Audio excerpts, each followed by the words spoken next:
Salut à tous, j'espère que vous allez bien. Bienvenue pour ce nouvel épisode. Je rentre tout juste d'un séjour chambé en Croatie.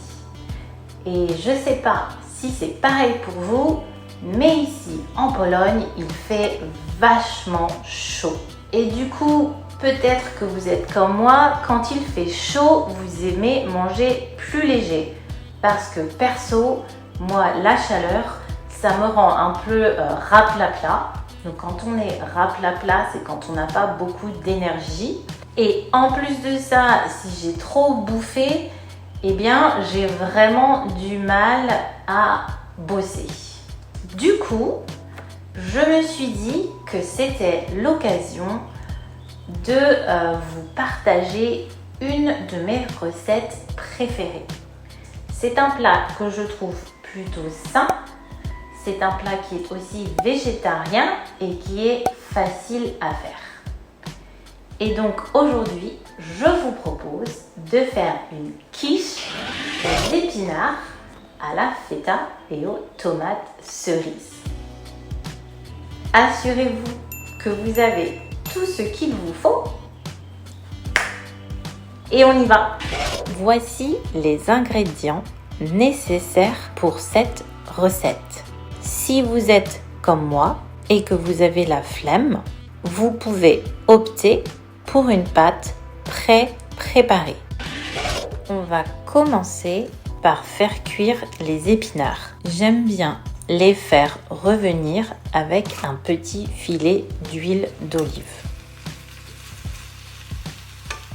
Une fois que les épinards sont cuits, transférez-les dans un plat ou dans une assiette. Maintenant, cassez vos 4 œufs, puis mélangez-les.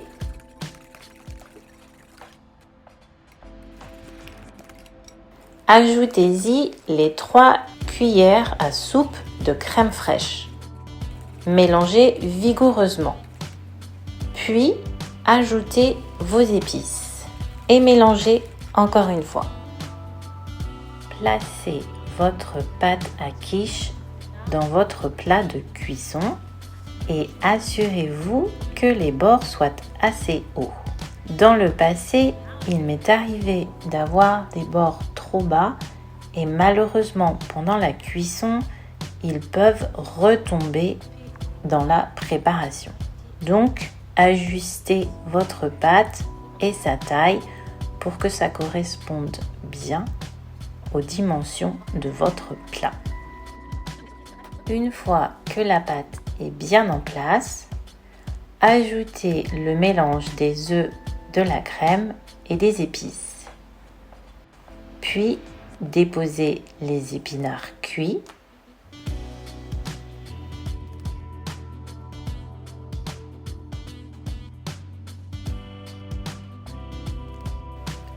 Et après ça, rajoutez votre feta.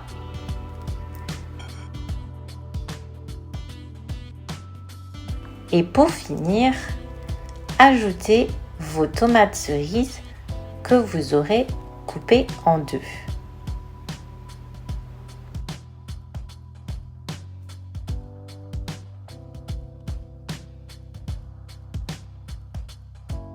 Ok, ça y est, notre quiche est prête. Comme vous pouvez le voir, tout a été assemblé. Et bien, il est temps de la mettre au four. Donc dans mon cas, je vais la laisser cuire pendant environ 40 minutes à 180 degrés Celsius. Allez, c'est parti, on va enfourner cette beauté. J'ai mis la quiche à cuire pour 35 minutes. On va rajouter je vais rajouter le minuteur. Je vais jeter un œil régulièrement quand même, parce que je ne suis pas vraiment habituée à ce four.